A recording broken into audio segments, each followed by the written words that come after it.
Hey YouTube too, so today I'm going to make a snowblower repair video. First of all, I got this little Noma snow thrower for sale, electric, for $100 if anybody's interested. Other than that, I found this yard machine 22 inch, I don't know how many horsepower right now, off the side of the road. It looks relatively new. As you can see here, it's still got the little knobbies on the tire. But it has a no start issue. And I came to the conclusion that the primer wasn't working, so they had taken this primer all apart and it wasn't building up pressure. And the main issue came down to this float valve holder for the gas right now. It just slides on right here. And what it was is this little O-ring here that goes in between that and the housing was put on too tight. Put on too tight with this nut at the bottom. So I crushed the rubber over here. And I crushed the rubber on this washer as well. So I got a replacement for this. That'll go on top of there. And then I put the new one in place already. As you can see, right up in that channel groove there, where it belongs. So I'm just going to put this back on with this nut over here to the proper torque and specifications. And then in the future, if I want to drain the gas out of the carburetor, I'll unloosen this bolt here, and not this one like the previous owner did. Okay, I got everything ready, and I'm ready to attach this now. I'm going to take the new washer here, put it on top of the nut, take the float bowl back again, come down here. Oh, my gasket fell out of this channel right up here. So I'm going to just place it back on top of the carburetor float bowl, ever so carefully in the middle, and try to slide that over top while keeping it into the groove. Wiggling it around as you turn, ensuring that the rubber stays in the whole time. And then take your float bowl screw with the washer and tighten it up by hand. So for the future, when anybody's draining the gas out of their snowblower for the summertime to be stored away, you don't over tighten this, you don't take off this, you take off this one to drain the fluid, and then this way it's much easier to put it all back together. You won't have to do this again. And there should not be a pressure issue, building up pressure with the primer already. And right now you can hear it, it's very quiet. Before I could definitely hear air passing by. So now we're going to try to fill this thing up with gas, see if we can get her fired.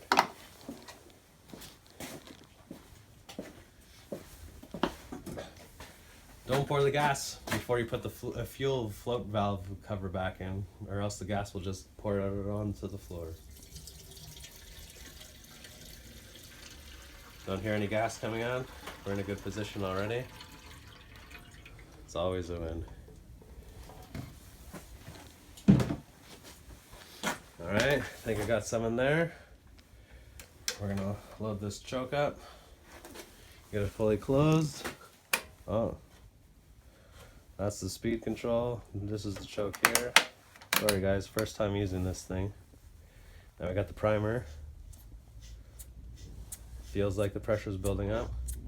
I'm gonna give it a couple of extra pumps this time around. Got electric start here, so I'm gonna give it a fire. If you wanna come over here this side, please. Let's see if it'll go.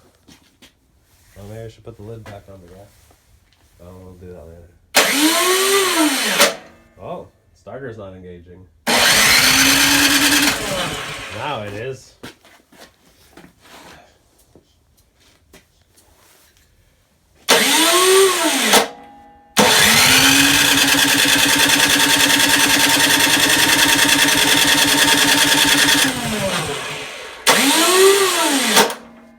That starter's been an issue. It sounds like this has been sitting for quite the while.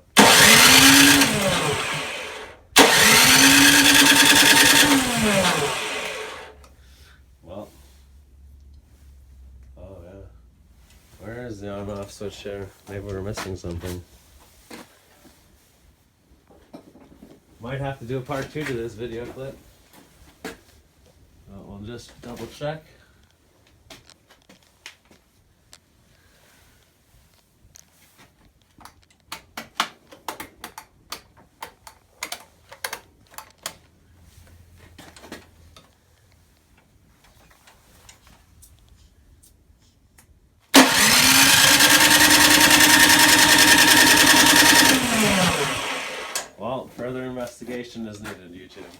we'll save this for part 2 now. Hey YouTube, it's Kyle back here again. So this is a snowblower repair part 2. We got our 22-inch, 179cc NTD Yard Machines snow thrower. Having a no start issue. I replaced this fuel gasket over here on the tank, but I'm still hearing a leak of some sort. So I'm pulling the carburetor off. I had to pull this whole plastic piece off here, as you can see. And that wasn't an easy task, but there's a screw hole over here that was holding this whole plastic piece in actually. That's not so bad now. Now we've exposed the carburetor. The carburetor will just slip out in and out like that. It's not attached by any other nuts.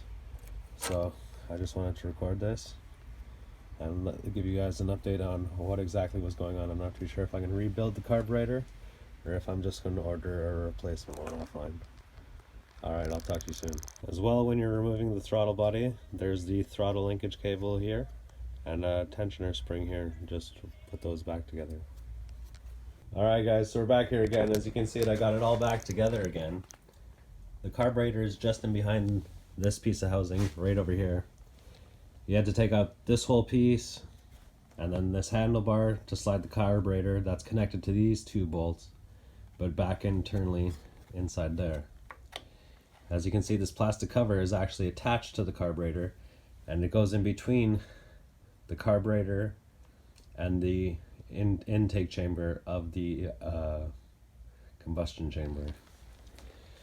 So all in all, I had to replace the float bowl gasket, the float bowl nut gasket as well. Here's the rubber that came off the top of the float bowl.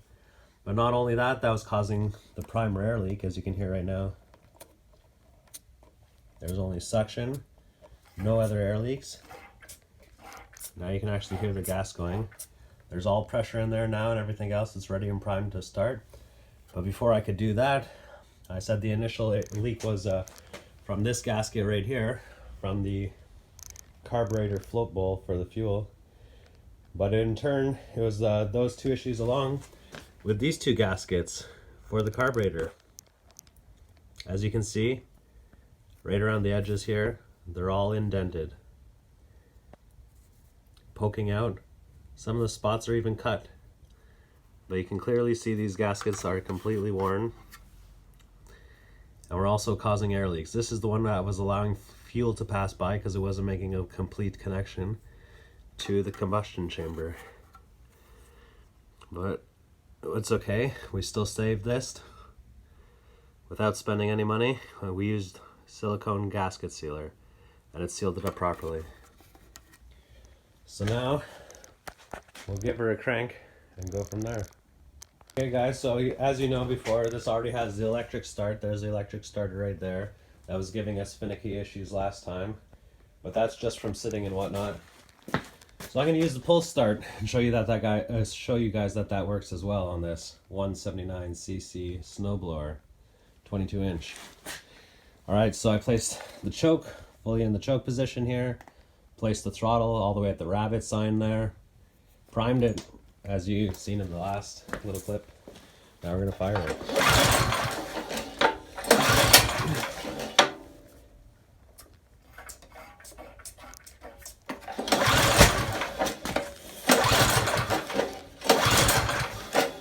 Well, it's not too easy with that, as you can see, so we'll just plug in an extension so we can get it over with. I always like these electric starts on the snowblowers. Makes things quite convenient, especially in the cold dog days of winter there, right? Anyways, I'll just plug this in here. Alright, everything's good to go.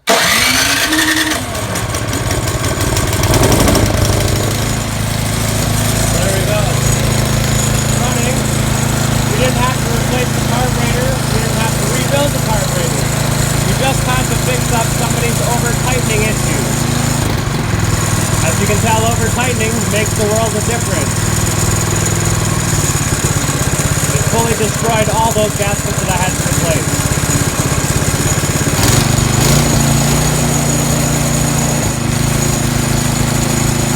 Open the stove all the way now, it's already warm.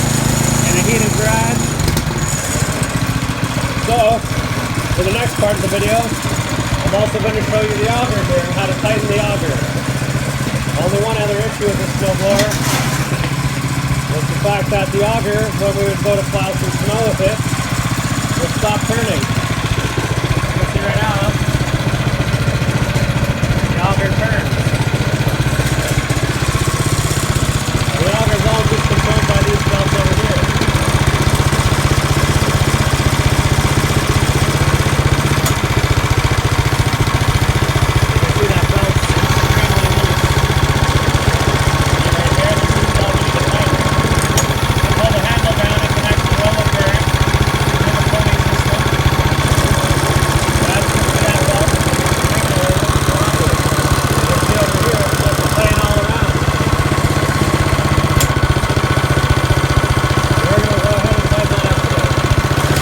Turns out there's no way to adjust that belt. I just ended up taking it out and found out that it's pretty much worn to completion anyways.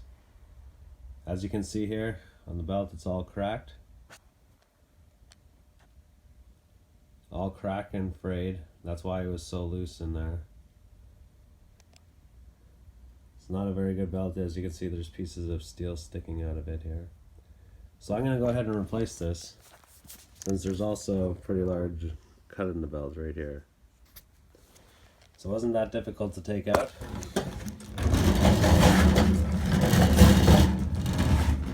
It was just wrapped around all these pulleys over here.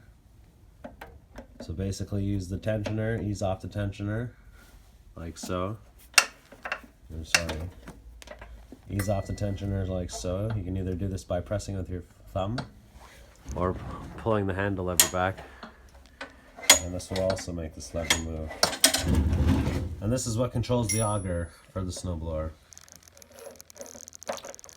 So this just wrapped around the crankshaft down here below, the big pulley for the snowblower, and then here's the crankshaft coming off the motor. I wrapped around both of these.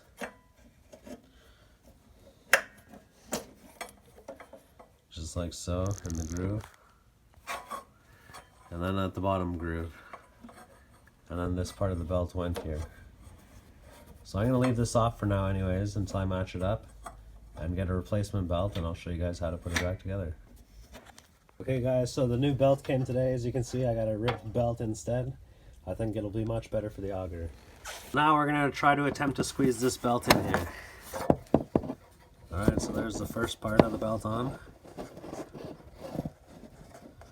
Just move this tensioner down. Oh.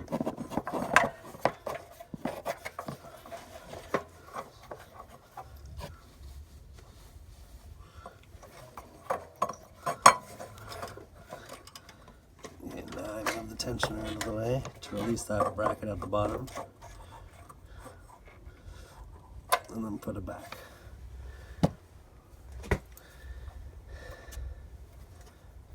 Then we're going to get it around this top pulley.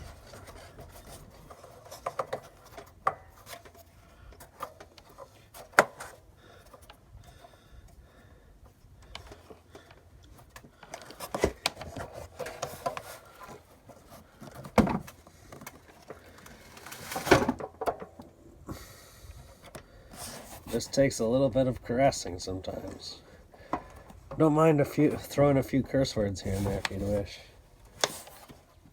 Oh, Finkel. I need a screwdriver.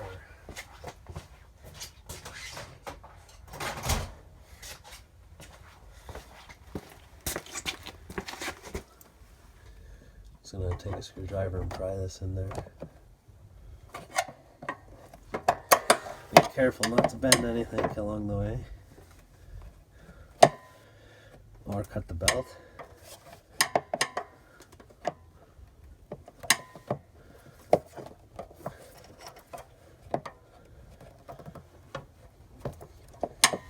It's almost in, guys.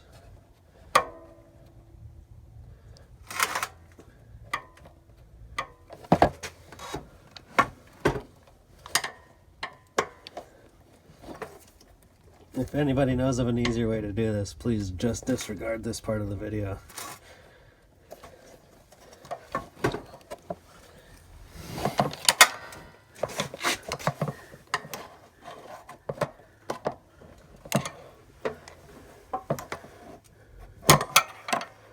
This is real live time data. This is actually how long it's taking me. Give it a little bit of a twist to get it on the pulley.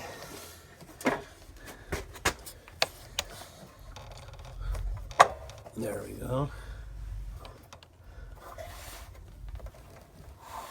Now we just have to worry about this bottom one.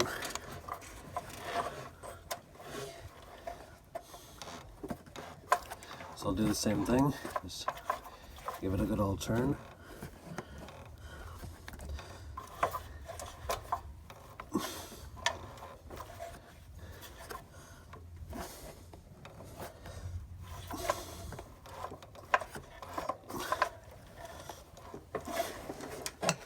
Slowly going on, we're just fighting against that pin right now, as you can see. So I'm just turning and pushing on the belt at the same time.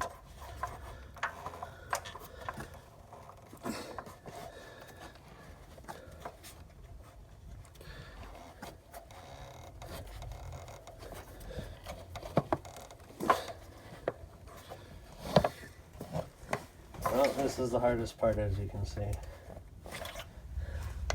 It'll definitely take some caressing. I'm gonna stop here and come back when I get it on. Okay guys, as you can see, I got the belt on, the new belt. It's pretty rock solid tight.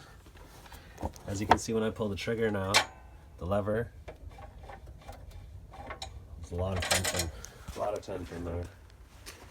So I'll just show you a clip of it running. Give me a second to get it started up. Alright guys, so now as you can see that belt's very tight on there. I'll do some shaking as I did before. I'll slap it around and ready to get right off.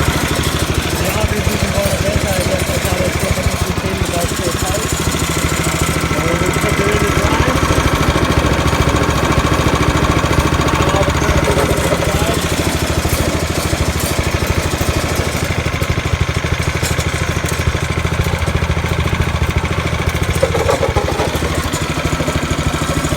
Now we're going to try to blow some snow with it.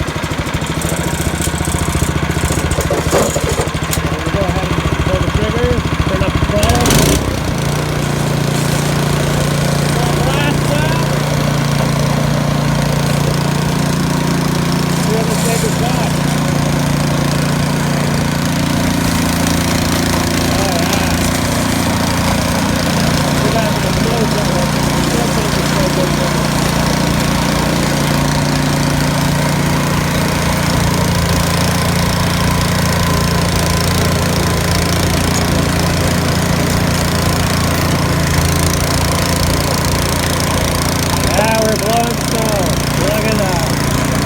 On the side of the road. See what happens if you don't over tighten everything? Works out perfectly fine. Now we have some good stuff here. Look at that. What a beautiful snow stream. Use this thing to make movies. Alright YouTube, that's it for my snowblower repair.